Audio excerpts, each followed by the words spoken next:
Think about that for a moment. 2,000 years ago, not 200, not 500, 2 entire millennia before you woke up this morning, before you poured your coffee, before you opened your refrigerator and stared at shelves full of food from every corner of the globe. 2,000 years ago, someone stood in the dry golden hills of ancient Judea, looked out over a landscape of olive groves and terraced vineyards, and wondered what they were going to eat that day. And the answer to that question, what was truly possible to eat in ancient biblical times, is one of the most fascinating, surprising, and deeply human stories ever told. Because food was not just food back then. It was survival. It was identity. It was faith. It was law. It was the difference between life and an early grave. And the people who navigated that world, who fed their families with nothing but the tools of the ancient earth, were some of the most resourceful, creative, and resilient human beings who ever lived. Let us go back. Let us travel not with imagination alone, but with history, with archaeology, with the actual evidence left behind in clay jars and stone grinding tools, and the charred remains of ancient hearths. Let us walk the roads of ancient Palestine, step into the markets of Jerusalem, sit in the courtyard of a modest home in Nazareth, and understand, truly understand, what it meant to eat in the world of the Bible. The story begins with bread, always with bread. If there was one food that defined life in the ancient biblical world, it was bread. Not the soft, factory-sliced loaves we know today. Not the fluffy white sandwich bread wrapped in plastic. No. The bread of 2,000 years ago was something entirely different. It was dense, it was flat, it was coarse and hearty, made from grains that were ground by hand on stone mills, mixed with water and a bit of salt, and baked on hot stones or in small clay ovens called tabun ovens. A woman, and it was almost always a woman, would wake before dawn to begin the process of making bread. She would take kernels of wheat or barley, place them on a large flat stone, and use a smaller stone to grind them into flour. Back and forth, the rhythmic grinding sound echoing through the still morning air. It was exhausting work. It could take an hour or more just to grind enough flour for a single day's bread. And she did this every single day of her life. Barley was the grain of the poor. It was cheaper, easier to grow, and could survive in harsher conditions than wheat. A family of modest means, a carpenter's family, a fisherman's family, a shepherd's family, would eat barley bread as their daily staple. It was darker, denser, and had a stronger, earthier flavor than wheat bread. Wheat bread was a luxury, something reserved for wealthier households or for special occasions like festivals and feasts. The difference between barley bread and wheat bread was not just a matter of taste, it was a social marker, a visible sign of where you stood in the ancient world. The flour, once ground, would be mixed with water to form a dough. Sometimes a small piece of dough from the previous day's batch would be saved and added to the new dough. This was the ancient form of leavening, a sourdough starter that caused the bread to rise slightly and develop a tangy flavor. But leavened bread took time.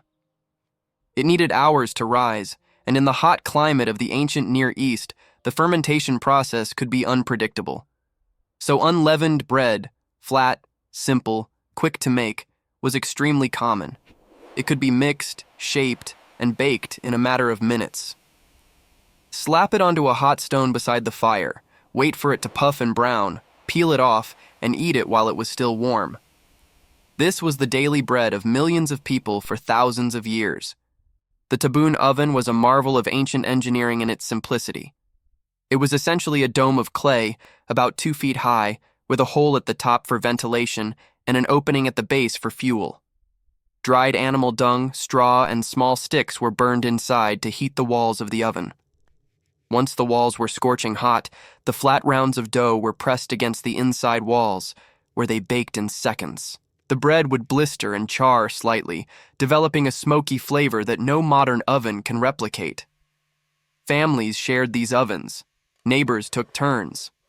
The baking of bread was a communal activity, a time for women to gather, to talk, to share news and gossip while their hands worked the dough and their eyes watched the fire. But bread alone could not sustain a person. It needed something to go with it. And this is where the ancient biblical diet becomes truly interesting. The most common accompaniment to bread was olive oil. Olive oil was the liquid gold of the ancient world. It was used for cooking, for dipping bread, for preserving food, for lighting lamps, for anointing the body, for medicine, and for religious rituals. The olive tree was sacred, revered, and absolutely essential to survival.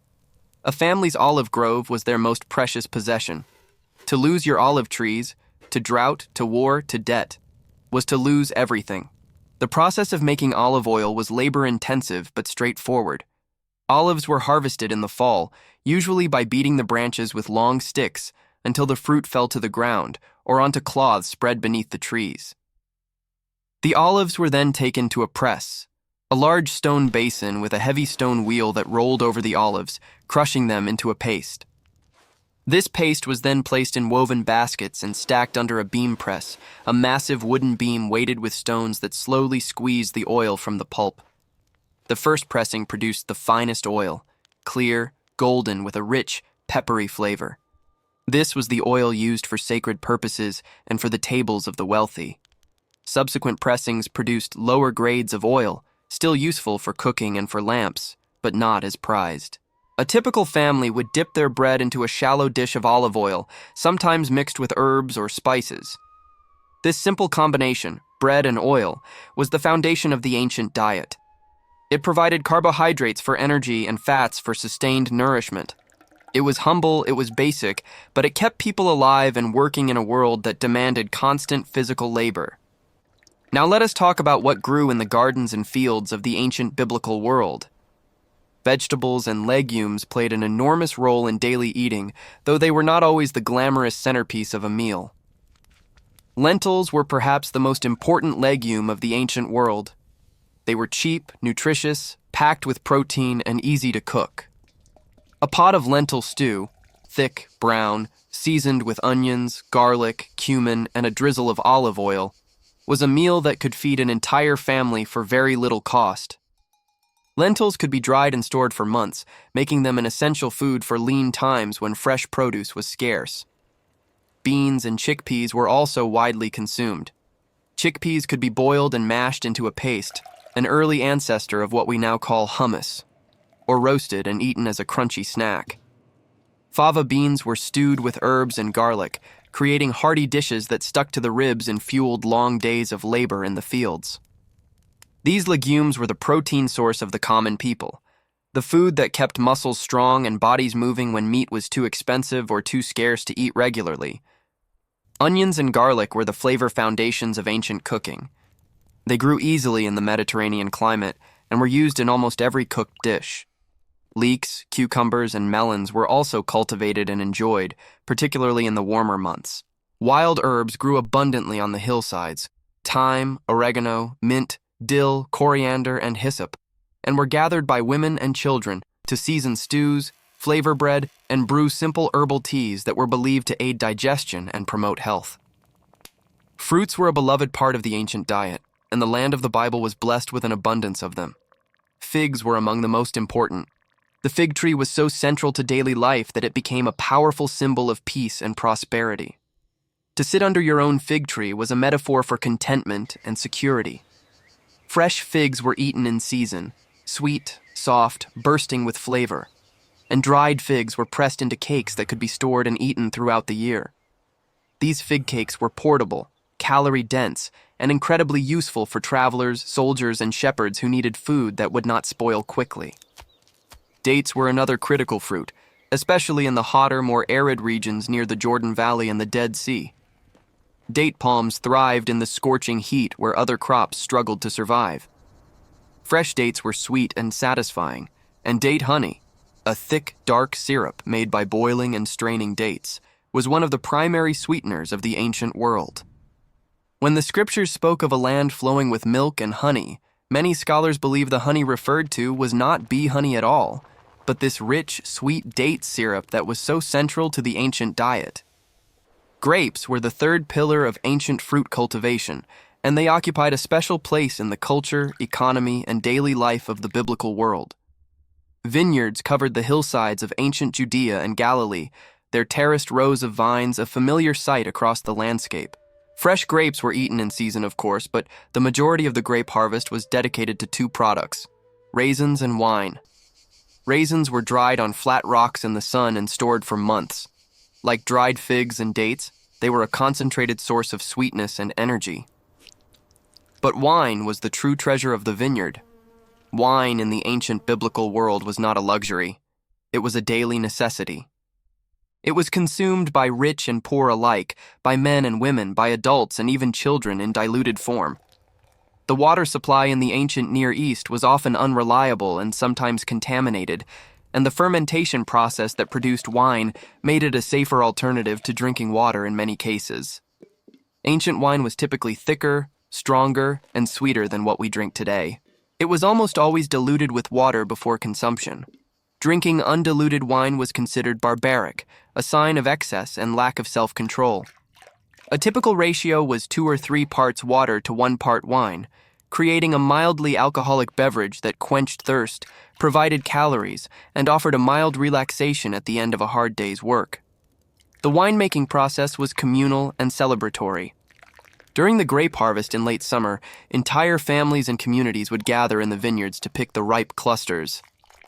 The grapes were carried in baskets to the wine press, a large, shallow basin carved into rock or built from stone, where workers would tread on them with bare feet, stomping and dancing to crush the juice from the fruit. The juice flowed through a channel into a lower collection vat, where it was left to ferment naturally in the warm air.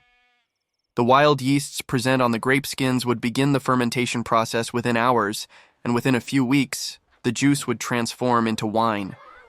It was then stored in clay jars or goatskin bags, sealed with pitch or wax, and kept in cool cellars or caves. Check if you are already subscribed to this channel, because stories like these, stories that bring ancient history to life in ways you have never experienced before, are shared here every single week, and you do not want to miss what comes next. Now let us talk about something that surprises many people when they first learn about the ancient biblical diet, the role of meat. In our modern world, meat is an everyday food. We eat it for breakfast, lunch, and dinner without a second thought. But in the ancient biblical world, meat was a rare and precious luxury for most people. The average family ate meat only on special occasions, during religious festivals, at weddings, when honored guests arrived, or during communal celebrations. To slaughter an animal for food was a significant event, not to be taken lightly, because that animal represented wealth, security, and future resources. Sheep and goats were the primary livestock of the ancient Near East, and they were far more valuable alive than dead. A living goat provided milk every day. A living sheep provided wool every year. To kill one for meat meant sacrificing a renewable resource for a single meal. So families waited. They waited for the right occasion, the right moment, the right reason. And when that moment came, the slaughter and preparation of the animal was a communal event, rich with meaning and ritual. The meat was typically roasted over an open fire or stewed slowly in a pot with vegetables, herbs, and legumes. Every part of the animal was used. Nothing was wasted. The organs were eaten. The bones were cracked for marrow. The fat was rendered for cooking. The hide was tanned for leather. The horns were shaped into tools or musical instruments. This was a world where waste was not just frowned upon. It was unthinkable. Every resource was too precious, too hard-won, to be discarded carelessly. There was a fascinating dietary law that shaped the eating habits of the Jewish people in the biblical world, and it deserves special attention. The laws of kashrut, the dietary laws outlined in the Torah, dictated what could and could not be eaten, and how food was to be prepared. These laws were not arbitrary. They were deeply woven into the religious, cultural, and communal identity of the Jewish people. To follow these laws was to participate in a covenant, to declare one's identity and faith through the most basic and intimate human act, eating. According to these laws, only animals that had split hooves and chewed their cud were considered clean and fit for consumption. This meant that sheep, goats, and cattle were permitted, while pigs were forbidden. Pigs do have split hooves, but they do not chew their cud, and so they were classified as unclean. This prohibition was absolute and deeply ingrained. The pig was not just avoided. It was considered an abomination, a symbol of everything that was impure and unacceptable. This was not merely a dietary preference. It was an identity marker, a line drawn in the sand that separated the Jewish people from the surrounding cultures where pork was commonly consumed. Fish was a significant part of the diet, particularly for those who lived near the Sea of Galilee or along the Mediterranean coast. The Sea of Galilee, known in ancient times as the Sea of Tiberias or the Lake of Gennesaret, was teeming with fish, and the fishing industry that grew up around its shores was a vital part of the local economy. Towns like Capernaum, Bethsaida, and Magdala were fishing communities, home to families who had been casting nets into those waters for generations. The fishermen of the Sea of Galilee used several methods to catch their fish. The most common was the cast net, a circular net weighted around the edges that a fisherman would throw from the shallows or from a small boat. The net would spread out over the water, sink with its weights, and trap fish beneath it as the fishermen gathered the edges together. Another method was the drag net, a large net stretched between two boats that was dragged through the water, scooping up everything in its path. At the end of a haul, the fishermen would sort their catch on the shore, keeping the edible fish and throwing back the rest. But not all fish were acceptable to eat. The dietary laws specified that only fish with both fins and scales were considered clean. This ruled out catfish, eels, shellfish, and various other aquatic creatures that were common in the region. The most prized fish of the Sea of Galilee was a species known today as St. Peter's fish, a type of tilapia with firm, white flesh and a mild flavor that was perfect for grilling over an open fire or salting and drying for preservation. Fish preservation was essential in a world without refrigeration. Fresh fish would spoil within hours in the Mediterranean heat, so fishermen had to process their catch quickly. The most common method was salting. The fish were gutted, split open, packed in layers of coarse salt, and left to cure in the sun. The salt drew out the moisture, preventing decay, and creating a product that could last for months. Salted fish was a staple food that could be transported over long distances and sold in markets far from the coast. The town of Magdala, the hometown of Mary Magdalene, was famous for its fish salting industry, and its name is believed to derive from the Hebrew word migdal, meaning tower, possibly referring to the towers of dried fish stacked in its warehouses. Dried and salted fish would be soaked in water before eating to remove some of the excess salt, then grilled, added to stews, or simply eaten as it was with bread. The salty, intense flavor was a welcome addition to the otherwise simple and repetitive diet of the common people. Fish provided protein, essential fats, and vital nutrients that were difficult to obtain from a diet based primarily on grains, legumes, and vegetables. Now let us step into one of the most fascinating spaces of the ancient biblical world, the marketplace. The markets of ancient Jerusalem, particularly during the great festival seasons when pilgrims flooded the city from across the region, were extraordinary places. Picture narrow, winding streets lined with stalls and tables, covered with awnings of woven cloth to provide shade from the relentless sun. The air thick with the mingled scents of fresh bread, roasting meat, exotic spices, ripe fruit, and the earthy animal smell of livestock pens nearby. Merchants called out their wares in loud, competing voices. A spice seller displayed mounds of vibrant cumin, turmeric, cinnamon, and black pepper, each one brought from distant lands by caravans that had crossed deserts and mountain passes to deliver their precious cargo. Spices were enormously valuable in the ancient world, not just for flavoring food, but for preserving it, for medicine, and for religious rituals. Cinnamon came from the distant shores of South Asia, black pepper from India, frankincense and myrrh from the Arabian Peninsula. These spices traveled thousands of miles along ancient trade routes, passing through dozens of hands, each transaction adding to their cost until they arrived in the markets of Jerusalem at prices that only the wealthy could afford. For the common family, the more affordable local spices, cumin, coriander, dill, mint, and mustard, were the flavors of daily cooking. Cumin was the most popular spice in the ancient biblical world. It was used in bread, in stews, in lentil dishes, and in sauces.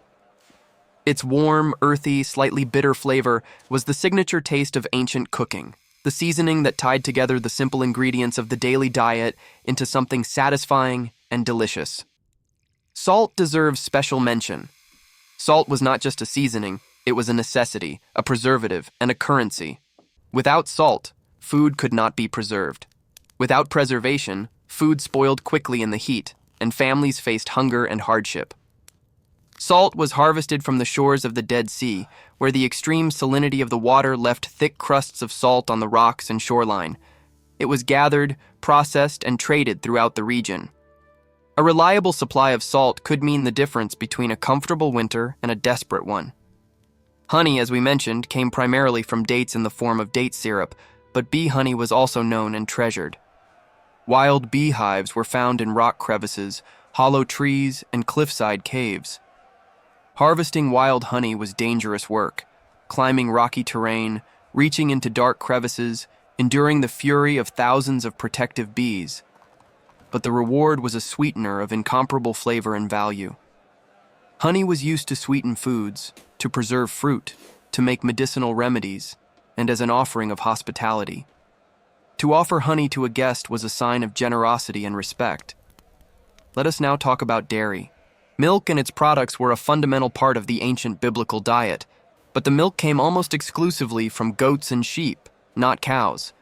Cattle were relatively rare in the hilly, semi-arid terrain of ancient Palestine. They required more water and better pasture than goats and sheep, which could thrive on the sparse vegetation of the rocky hillsides. Goat's milk was the everyday milk of the common household, richer, tangier, and more digestible than cow's milk, with a higher fat content that made it ideal for producing cheese and yogurt. Fresh milk was consumed, of course, but in the heat of the ancient Near East it soured quickly. This was not a problem, and in fact it was a benefit. Soured milk, or yogurt, was a staple food.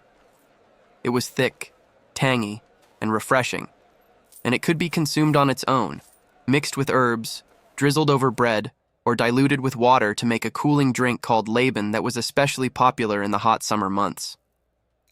This fermented milk drink was carried by shepherds and travelers in goatskin bags, where the natural bacteria in the skin helped maintain the fermentation process and keep the drink from spoiling. Cheese was made by adding an acidic substance, often the sap of certain plants or a piece of dried stomach lining from a young animal, to heated milk, causing it to curdle. The curds were then strained through cloth, pressed into molds, salted, and either eaten fresh or aged for storage. Fresh cheese was soft, mild, and creamy, while aged cheese was harder, saltier, and more intensely flavored. Cheese could last for weeks or even months, making it another essential preserved food in the ancient pantry. There was an interesting dietary law regarding dairy and meat that shaped ancient cooking practices. The Torah prohibited boiling a young goat in its mother's milk, a commandment that eventually developed into the broader principle of separating meat and dairy in all cooking and eating. This law had profound practical implications for how meals were planned and prepared. A family would not serve cheese alongside roasted lamb. A pot used for cooking meat would not be used for heating milk. This separation created distinct categories of meals, meat meals and dairy meals, that added structure and meaning to the daily rhythm of eating. Let us now turn our attention to the water supply, because water was life in the ancient biblical world, and its availability, or scarcity, shaped every aspect of daily existence. The ancient Near East was a semi-arid region where rainfall was seasonal and unpredictable.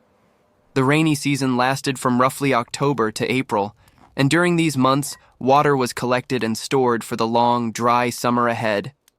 Every home, every village, every city depended on some system of water collection and storage.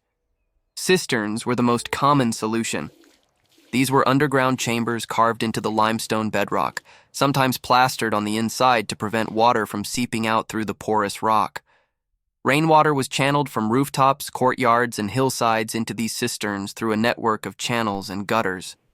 A well-maintained cistern could store enough water to sustain a family through the entire dry season.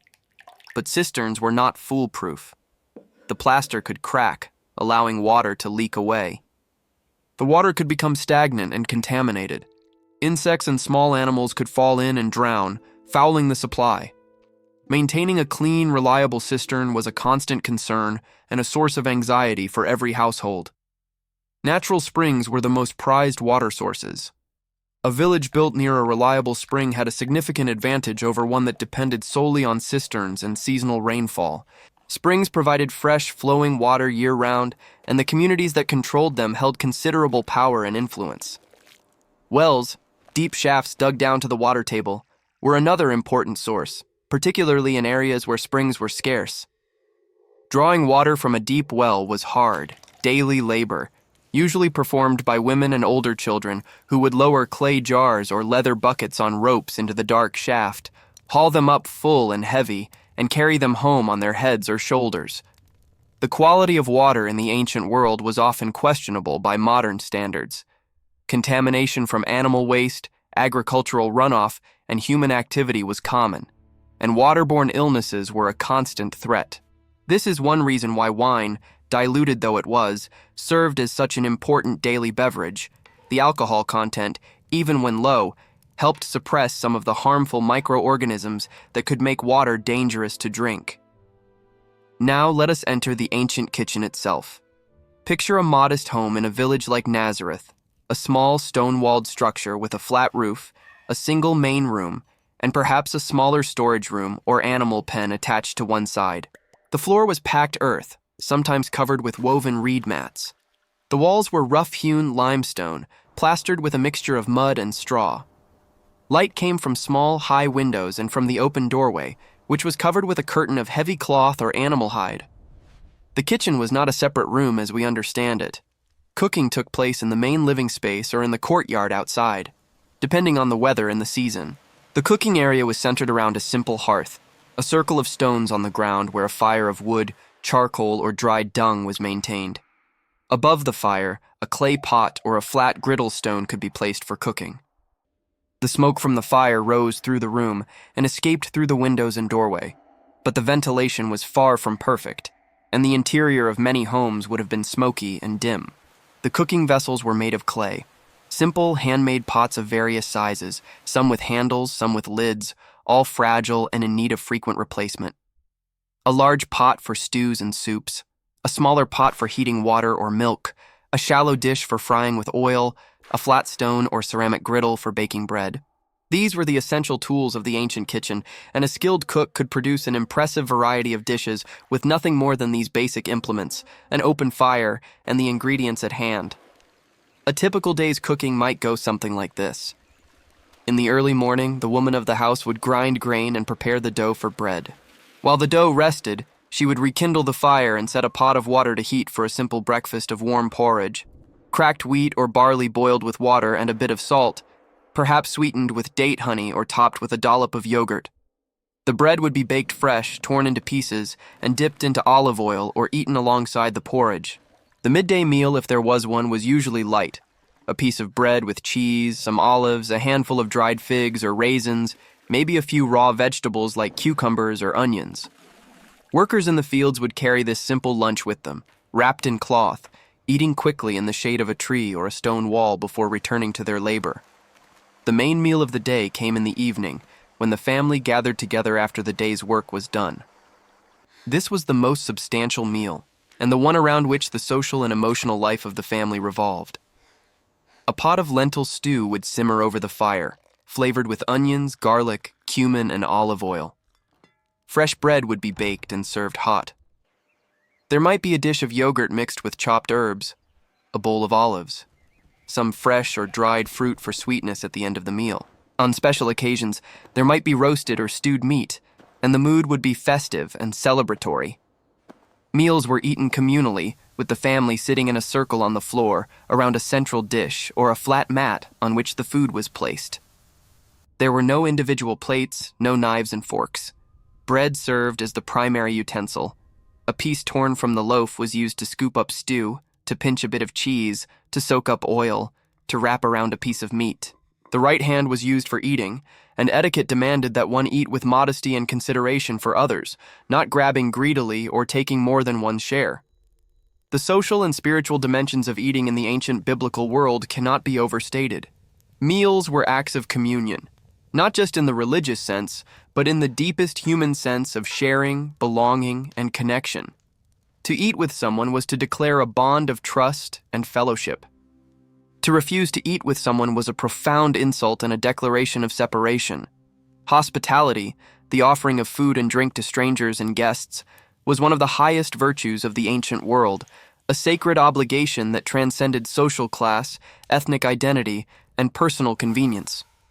When a guest arrived at your home, you were expected to offer water for washing their feet, dusty and tired from the unpaved roads, and then to provide the best food you could afford.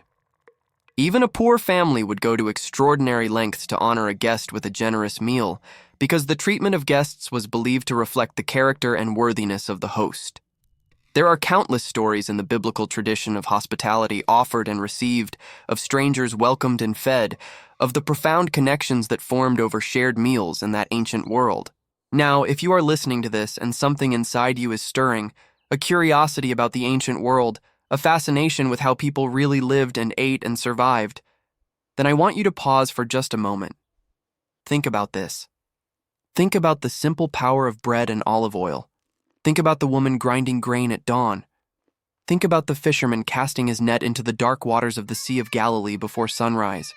If this kind of story moves you, drop a comment right now with the words, bread and oil. Just those 3 words. Let me know you are here. Let me know this story is reaching you. Because I believe these ancient stories still have the power to change the way we see our own lives today. Let us continue deeper into this ancient world. Let us talk about the seasons, because in a world without refrigeration, without canning, without any of the preservation technologies we take for granted, the seasons dictated everything. What you ate in January was entirely different from what you ate in July. The rhythm of the agricultural year was the rhythm of life itself, and every family's survival depended on understanding and working with that rhythm. The agricultural year in the ancient biblical world began in the fall, with the first rains. After the long, dry summer, the October rains softened the baked earth and signaled the beginning of the plowing and sowing season.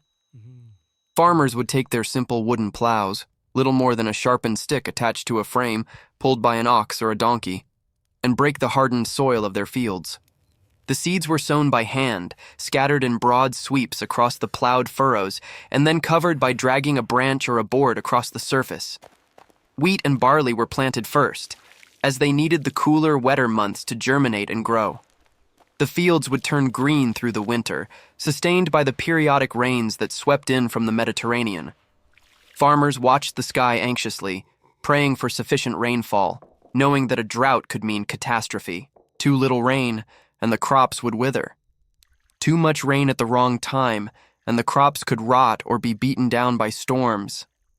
The margin between a good harvest and a failed one was frighteningly thin, and the emotional weight of that uncertainty hung over every farming family throughout the growing season. Spring brought the harvest. Barley ripened first, usually in April, followed by wheat in May and June. The harvest was the most important event of the agricultural year, a time of intense labor, high emotion, and deep gratitude. Entire families worked together in the fields, cutting the grain with small, curved sickles made of flint or iron. The cut stalks were gathered into sheaves and carried to the threshing floor, a large, flat area of hard-packed earth or exposed bedrock, usually located on a hilltop where the wind blew steadily. At the threshing floor, the sheaves were spread out and beaten with wooden flails, or an ox was led around in circles, dragging a heavy wooden sledge studded with sharp stones or iron teeth that separated the grain kernels from the stalks and husks. The mixed pile of grain and chaff was then tossed into the air with large wooden forks, and the wind carried away the lighter chaff while the heavier grain fell back to the ground. This was winnowing, and it was an art as much as a skill. The farmer had to read the wind, judge the toss, and work patiently until the grain was clean and pure. The clean grain was collected in baskets and stored in large clay jars, stone silos, or underground pits lined with plaster. Proper storage was critical. Grain that was stored damp would sprout or rot. Grain that was stored in leaky containers would be eaten by insects and rodents. A well-stored supply of grain was a family's insurance against hunger, their shield against the uncertainties of the coming year. Summer was the season of fruits. The long, hot, rainless months from June to September were when the orchards and vineyards produced their bounty. Figs ripened in June and again in August. The early figs of summer were considered a special delicacy, eagerly anticipated after the months of winter and spring. Grapes ripened from July through September, and the grape harvest was one of the most joyful times of the year. Pomegranates, with their jewel-like seeds and sweet tart juice, ripened in late summer. Dates matured in the scorching heat of the Jordan Valley. Almonds and walnuts were gathered and stored. It was a season of abundance, a time to enjoy the fresh fruits of the land and, more importantly, to preserve as much as possible for the lean months ahead. Preservation was the great challenge and the great art of the ancient cook. Without refrigeration, fresh food was a fleeting pleasure, available only in season and only for a few days at most. The ancient methods of preservation were simple but remarkably effective. Drying, salting, smoking, pickling in vinegar or brine, and preserving in honey or oil. Figs and dates were dried in the sun, pressed into dense cakes and stored in cool, dark rooms. Grapes were dried into raisins. Olives were cured in salt or brine, developing their characteristic tangy, complex flavor. Fish was salted and dried. Meat, on the rare occasions it was available in quantities worth preserving, could be salted, dried, or smoked. One of the most important preserved foods was a condiment known as fish sauce, though the version used in the ancient Near East was somewhat different from the fish sauce of modern Southeast Asian cuisine. Ancient fish sauce, known by the Romans as garum, was made by layering fish and salt in large stone or ceramic vats and allowing them to ferment in the sun for weeks or months. The resulting liquid was a pungent, intensely savory sauce that was used to season stews, grains, and vegetables. It provided a depth of flavor, what we now call umami, that transformed simple dishes into something far more satisfying. While garum was primarily a Roman product, versions of fermented fish sauces and pastes were used throughout the ancient Mediterranean world, and the influence of Roman culinary culture on the region during the biblical period was significant. Let us pause here and consider the sheer amount of knowledge that was required to survive in this world. These were not simple people living simple lives. They were incredibly skilled, deeply knowledgeable, and endlessly resourceful. A farmer had to understand soil types, weather patterns, seed varieties, irrigation techniques, pest management, and harvest timing. A cook had to understand fermentation, preservation, food safety, nutrition, and the complex balancing of flavors with limited ingredients. A shepherd had to understand animal behavior, breeding, medicine, pasture management, and the geography of the landscape. This knowledge was passed down from generation to generation, from parent to child, through observation, practice, and oral tradition. There were no textbooks, no YouTube tutorials, no Google searches. Everything was learned by doing, by watching, by listening, by making mistakes and learning from them. The knowledge of the ancient cook was especially impressive. Consider the complexity of making cheese from raw milk, using nothing but heat, a plant-based acid, and patience. Consider the skill required to bake consistent, good-quality bread in a primitive clay oven with no temperature gauge and no timer.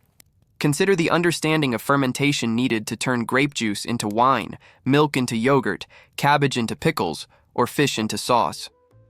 These were sophisticated biochemical processes that ancient people mastered through centuries of trial, error, and accumulated wisdom, without any understanding of the microbiology that made them work. Now let us talk about what the wealthy ate, because the biblical world, like every human society, had its rich and its poor, and the gap between their tables was enormous. While the common family subsisted on bread, lentils, vegetables, and the occasional piece of fish or cheese, the wealthy dined in a manner that would seem lavish even by modern standards. The table of a wealthy merchant, a high priest, or a Roman official stationed in Judea might feature roasted lamb or goat, seasoned with imported spices and served on fine ceramic platters. There would be multiple courses, appetizers of olives, cheese, and fresh vegetables, followed by stews and roasted meats, followed by desserts of fresh and dried fruits, honey cakes, and sweetened wine. The wine served at wealthy tables was the finest available, aged, aromatic, sometimes mixed with spices like cinnamon, myrrh, or honey to create flavored wines that were highly prized. The wealthy also had access to imported delicacies that the common family could only dream of. Spices from the East, pepper, cinnamon, ginger, saffron, appeared on their tables. Exotic fruits, dried and transported from distant regions, added variety to their diet. Fine olive oil, pressed from the first harvest and filtered to crystal clarity, was used lavishly. And while the poor family ate their meal seated on the floor around a common dish, the wealthy reclined on cushioned couches arranged around low tables in the Roman style that had become fashionable among the upper classes of the biblical world. Banquets were the ultimate expression of wealth, power, and social prestige. A wealthy host would invite dozens or even hundreds of guests to a feast that could last for hours, sometimes even days. The guests would arrive in their finest clothing, be welcomed with foot washing and anointing with perfumed oil, and be seated according to their social rank, the most honored guests closest to the host, the least important farthest away. Entertainment was provided: musicians, dancers, storytellers, poets, and the food came in course after extravagant course. These banquets were not just meals. They were political events, social rituals, and displays of power that reinforced the hierarchies and alliances of the ancient world. But while the rich feasted, the poor struggled. And this contrast was a source of deep tension in the biblical world, a tension that echoes through the scriptures and the teachings of the prophets. The gap between the bread and lentils diet of the common laborer and the multi-course banquets of the elite was a visible daily reminder of inequality, and the biblical tradition repeatedly called attention to this gap, demanding justice for the poor, generosity toward the hungry, and compassion for those who had less. One of the most beautiful customs of the ancient biblical world was the practice of gleaning. When a farmer harvested his field, he was required by law not to harvest the edges of the field or to go back and pick up any grain or fruit that had been dropped or missed during the first pass.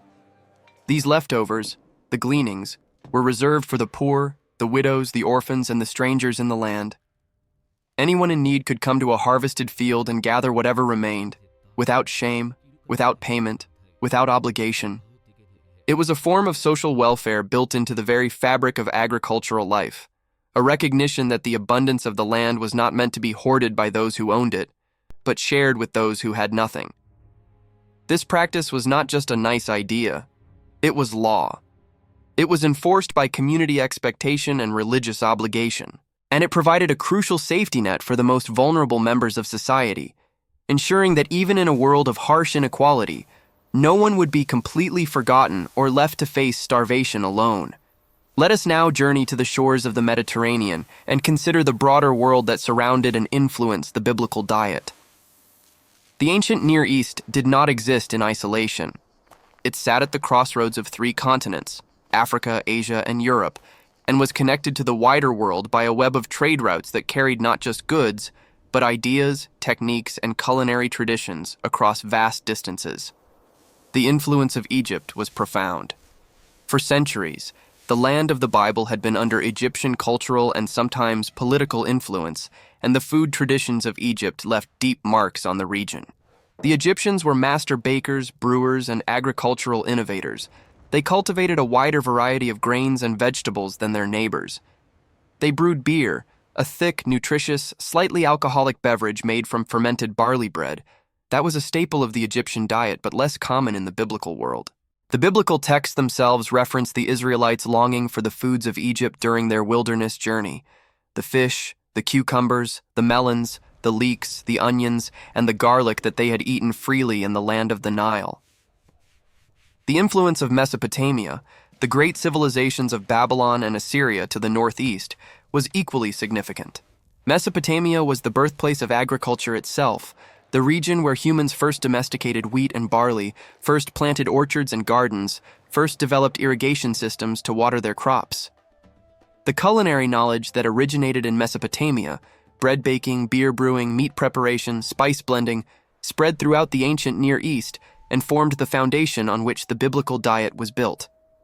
And then there was Rome. By the 1st century, the Roman Empire had conquered and absorbed the biblical world into its vast political and economic system. Roman soldiers, administrators, merchants, and settlers brought their own food traditions with them.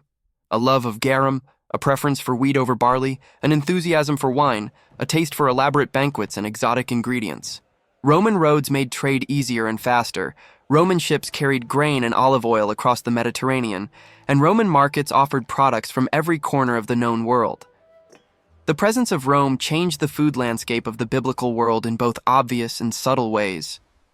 Roman taxation extracted a portion of every harvest, enriching the empire, but often leaving local farmers with barely enough to feed their families.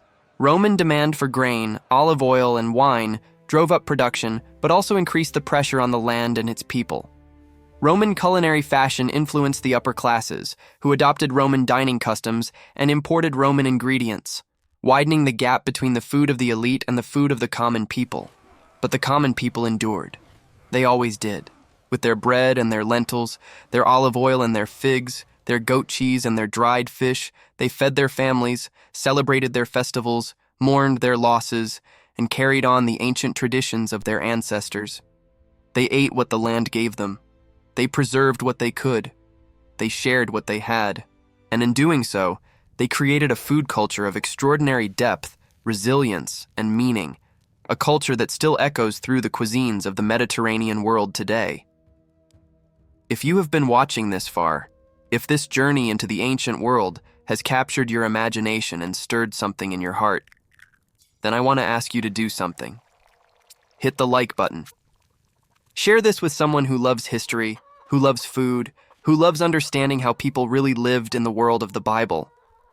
Because these stories matter. They connect us to our past. They remind us of what is truly essential. And they deserve to be heard by as many people as possible. Let us now enter the final chapter of our journey and explore some of the most specific, surprising, and little-known details of eating in biblical times. The details that bring this world fully to life and reveal just how rich, complex, and deeply human it truly was. Eggs. Eggs were available in the ancient world, primarily from domesticated chickens, which had been introduced to the Near East from Southeast Asia several centuries before the biblical period. By the time of the 1st century, chickens were common enough in Palestine that eggs were a familiar, if not everyday, food. They were boiled, fried in olive oil, or beaten into dishes. However, eggs were not as central to the diet as they are in our modern world. They were a supplement, a treat, an addition to a meal rather than its foundation. Insects. This may surprise modern readers, but certain insects were considered clean and fit for eating under the dietary laws. Specifically, locusts, crickets, and grasshoppers were permitted.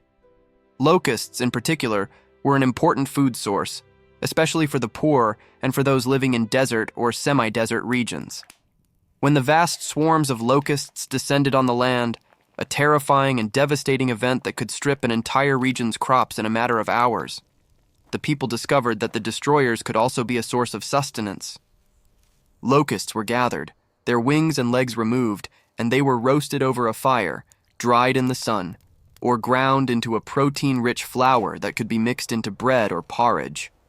They were reportedly crunchy, slightly nutty in flavor, and surprisingly nutritious. For desert dwellers and wanderers, locusts were a crucial survival food that could mean the difference between life and starvation. Wild plants and foraged foods played a larger role in the ancient diet than is often recognized. The hills and valleys of Palestine were rich with edible wild plants, herbs, greens, roots, and mushrooms that a knowledgeable forager could gather to supplement the cultivated crops. Mallow, a leafy green plant that grew wild along roadsides and in neglected fields, was boiled into a thick, nutritious soup. Wild mustard, dandelion greens, chicory, and sorrel were gathered and eaten raw or cooked. Capers, the small pungent flower buds of a plant that grew wild on walls and rocky hillsides, were pickled in vinegar and used as a condiment. The knowledge of wild edible plants was a form of insurance, a backup plan that could sustain a family when the cultivated crops failed or the stored supplies ran low. Nuts were an important source of fat and protein. Almonds, pistachios, and walnuts grew in the region, and their nuts were eaten raw, roasted, ground into pastes, or pressed for their oil. Almond oil was used in cooking and in cosmetics. Pistachio nuts were a prized delicacy, their distinctive green color and rich, buttery flavor making them a favorite among both rich and poor. Walnuts were cracked and eaten as a snack or incorporated into dishes and desserts. Let us spend a moment considering the experience of taste itself in the ancient world. What did this food actually taste like? We can make educated guesses based on the ingredients, methods, and surviving recipes from the broader ancient world, but we can never fully know. What we can say is that the flavors were bold, direct, and deeply satisfying in their simplicity. The bread would have tasted earthy, slightly sour if leavened, nutty, and substantial, nothing like the bland, airy commercial bread of today. Dipped in fresh olive oil with a sprinkle of coarse salt, it would have been profoundly satisfying. The lentil stew, thick with onions and garlic, fragrant with cumin, rich with olive oil, would have been warming and nourishing. The kind of food that makes you close your eyes and sigh with contentment. Fresh figs, eaten straight from the tree, still warm from the sun, would have been explosively sweet and floral. A piece of fish, grilled over a charcoal fire on the shore of the Sea of Galilee, seasoned with salt and a squeeze of lemon or a drizzle of olive oil, would have been smoky, tender, and clean tasting. The yogurt would have been tangy, thick, and slightly funky, alive with the cultures that fermented it. The cheese, especially when aged with salt, would have been sharp and intense. The wine, diluted with water, would have been fruity, slightly sweet, and refreshing. And the date honey, drizzled over warm bread or stirred into a bowl of porridge, would have been dark, complex, and caramel sweet, with a richness that no modern sugar can match. The ancients did not have our variety, but they had something else. A directness and intensity of flavor that comes from eating food grown in rich soil, harvested at its peak, and prepared without the processing, additives, and artificial flavoring that characterize so much of our modern food. In many ways, the food of the ancient biblical world was closer to what food is meant to taste like than anything most of us have ever eaten. Now let us consider one more aspect of this world that is often overlooked: the role of food in religious life. In the biblical world, eating was never purely secular. Every meal existed in a spiritual context. Prayers were offered before eating. Certain foods were associated with certain religious occasions. The great festivals of the Jewish calendar, Passover, Pentecost, the Feast of Tabernacles, were all centered around food, agriculture, and the sacred relationship between the people, the land, and the divine. Passover, the spring festival commemorating the liberation from Egypt, was defined by its food. The Passover meal, the Seder, included roasted lamb, unleavened bread, bitter herbs, and a paste made from fruits and nuts. Each element carried deep symbolic meaning. The lamb recalled the original Passover sacrifice. The unleavened bread symbolized the haste of the departure from Egypt, when there was no time for the dough to rise. The bitter herbs represented the bitterness of oppression. And the fruit paste symbolized the mortar used by enslaved laborers. To eat this meal was to reenact the foundational story of the people, to taste their suffering and their liberation, to renew the covenant between the human and the divine through the simple, profound act of eating together. Pentecost, celebrated 50 days after Passover, was a harvest festival that marked the end of the wheat harvest. Families brought offerings of the first fruits of their harvest to the temple, the finest grain, the most perfect loaves of bread, as expressions of gratitude for the abundance of the land. It was a joyful, communal celebration, a time of feasting and thanksgiving. The Feast of Tabernacles, celebrated in the fall after the harvest was complete, was perhaps the most festive of all. For 7 days, families lived in temporary shelters, booths or tabernacles made of branches and leaves, in memory of the wilderness wandering. They feasted on the fruits of the autumn harvest, grapes, figs, pomegranates, dates, olives, and gave thanks for the blessings of the year. The atmosphere was celebratory and exuberant, with music, dancing, and processions through the streets. Food offerings at the temple were a regular part of religious life. Animals, lambs, goats, doves, were brought to the temple as offerings, where they were ritually prepared by the priests. A portion of the offering was burned on the altar, its smoke rising to the heavens as a symbol of communion with the divine. The rest was eaten by the priests, by the family who brought the offering, or shared with others. This practice meant that the temple was not just a place of prayer and ritual, but also, during festival times, a massive communal kitchen, fragrant with the smell of roasting meat and fresh bread. Tithing, the practice of giving 1/10 of one's produce to the temple and to the poor, was another way that food connected the spiritual and the practical. A farmer who harvested 100 measures of wheat would set aside 10 measures, some for the priests and Levites who served in the temple, and some for the poor, the widows, and the orphans. This was not voluntary charity. It was an obligation, a sacred duty that ensured the religious institutions were sustained and the most vulnerable members of society were cared for. As we approach the end of this journey, let us return to where we began, to that moment of imagination, that attempt to see the world through ancient eyes. Picture yourself standing in the courtyard of a small village home 2,000 years ago. The sun is setting over the western hills, painting the sky in shades of gold and amber.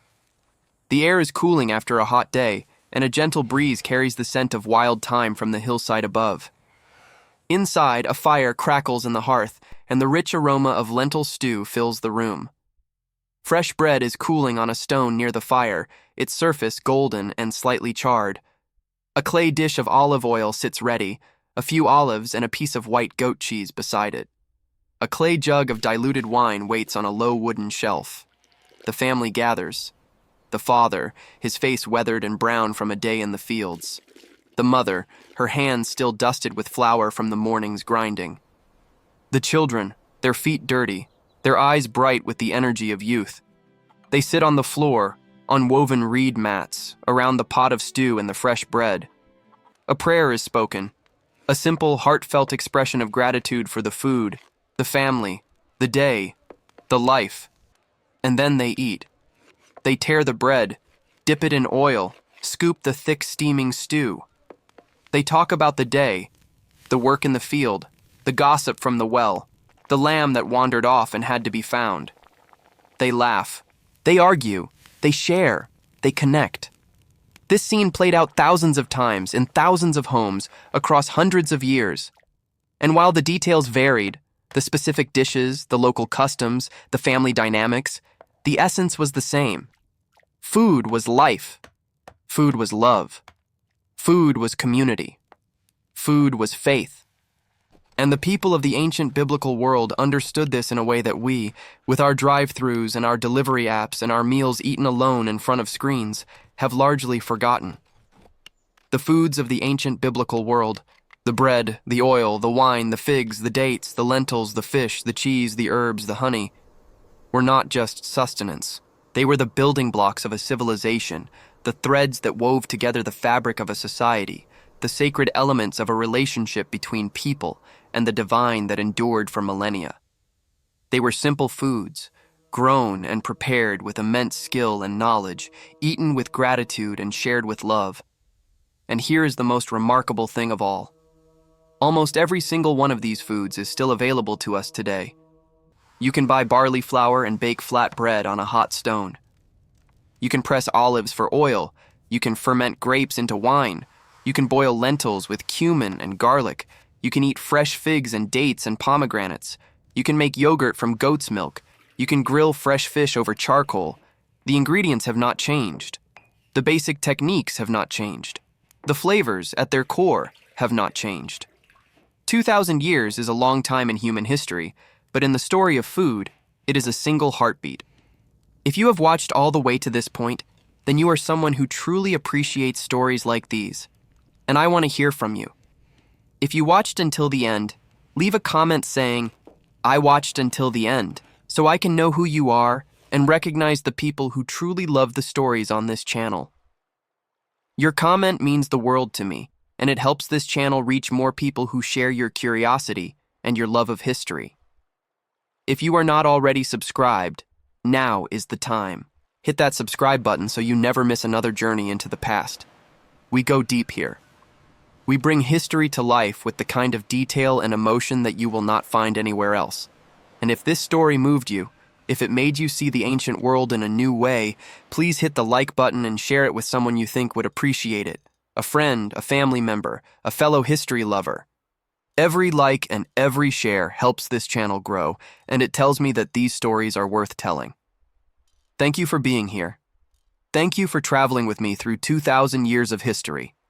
And the next time you sit down to eat, the next time you tear a piece of bread, drizzle olive oil, or pour a glass of wine, remember the people who did the same thing, in the same way, with the same ingredients, 2,000 years ago. Remember their skill, their knowledge, their resilience, and their love. Because in the end, That is what food has always been about. Not just feeding the body, but nourishing the soul. Eating in ancient biblical times. What was truly possible about 2,000 years ago. Now you know. And you will never look at your plate the same way again.